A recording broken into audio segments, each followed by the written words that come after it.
Assalamualaikum warahmatullahi wabarakatuh.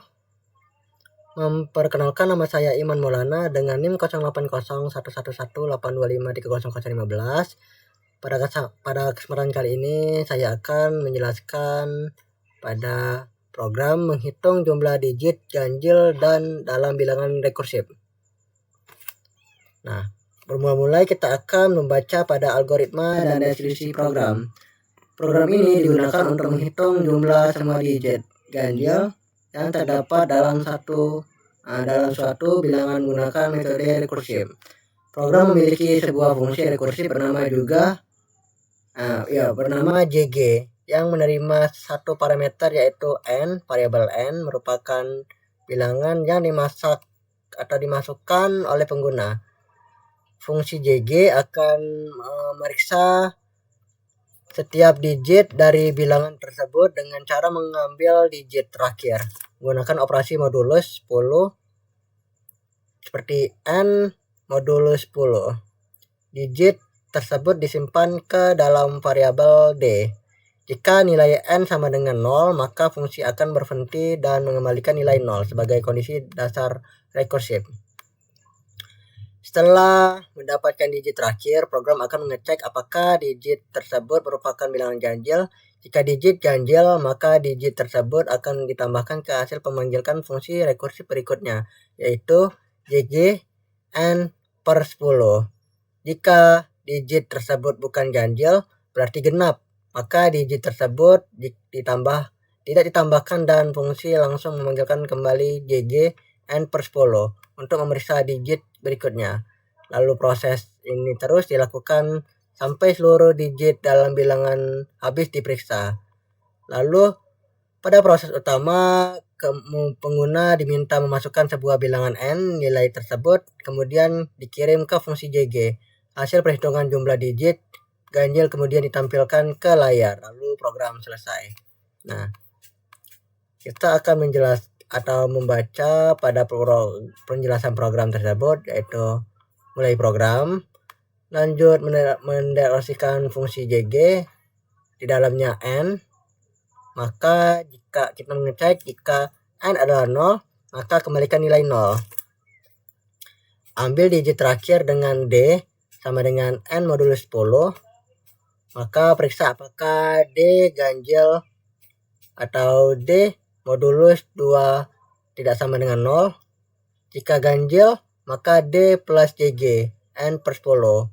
Jika tidak, maka panggilkan JG n per 10. Program utama meminta input bilangan n, lalu panggil fungsi JG. Setelah itu tampilkan hasil jumlah digit ganjil, lalu program selesai. Nah, saya akan menjelaskan pada programnya.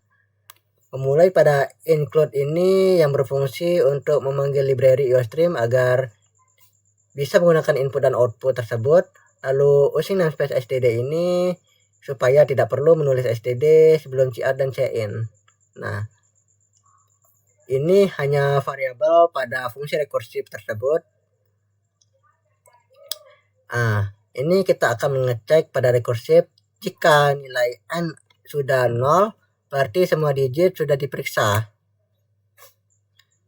maka tidak ada lagi yang dijumlahkan. Kita akan mengambil digit terakhir dari bilangan n. Nah,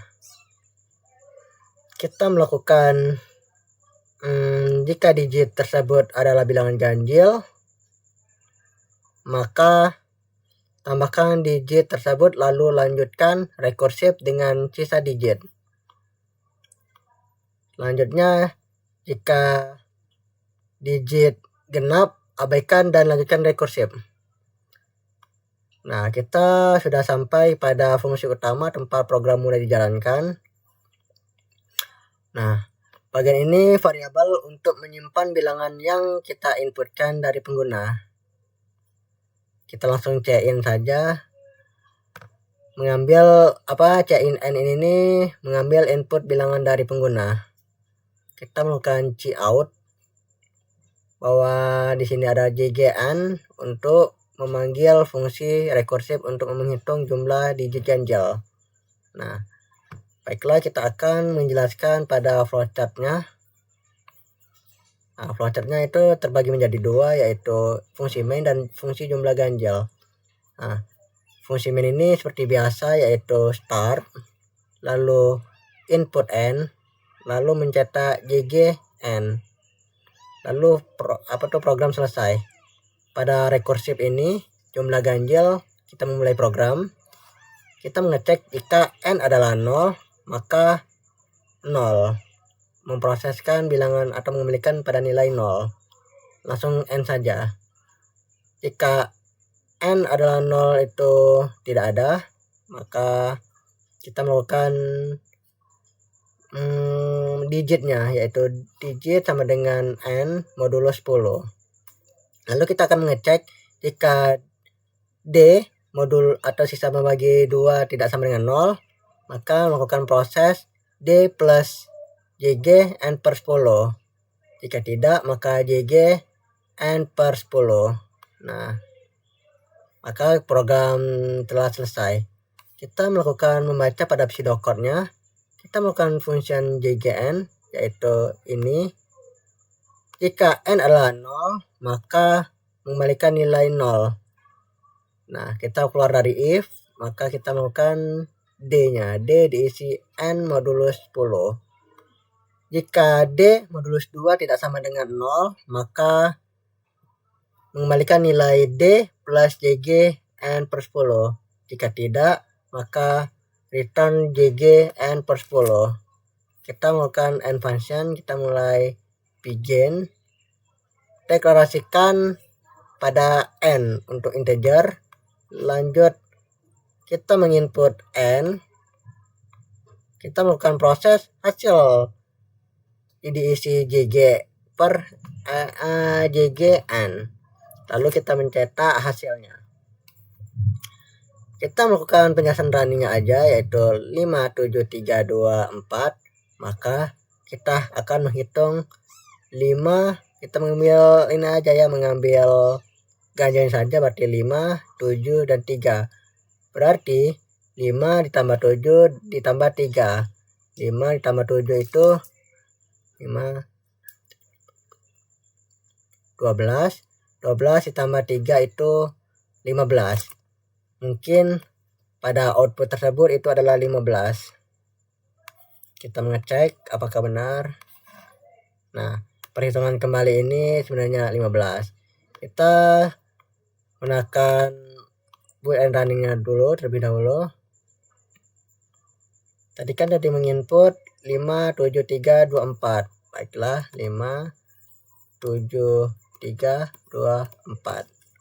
Maka jumlah angka ganjil tersebut adalah 15. Nah,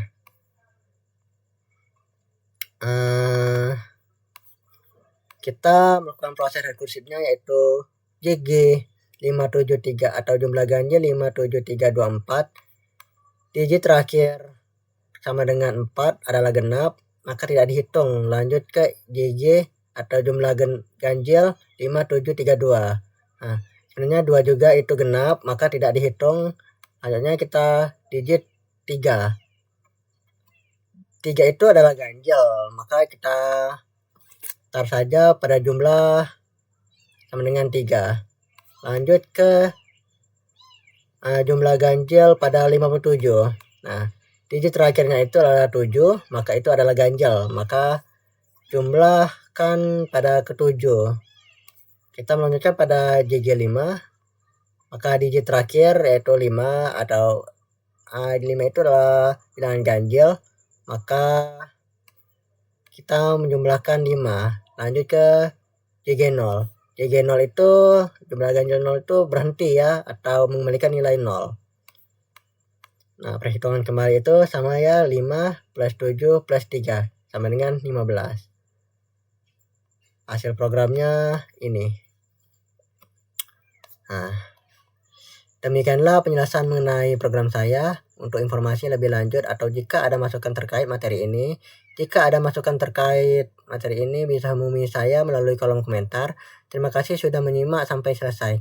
Akhir kata, wassalamualaikum warahmatullahi wabarakatuh.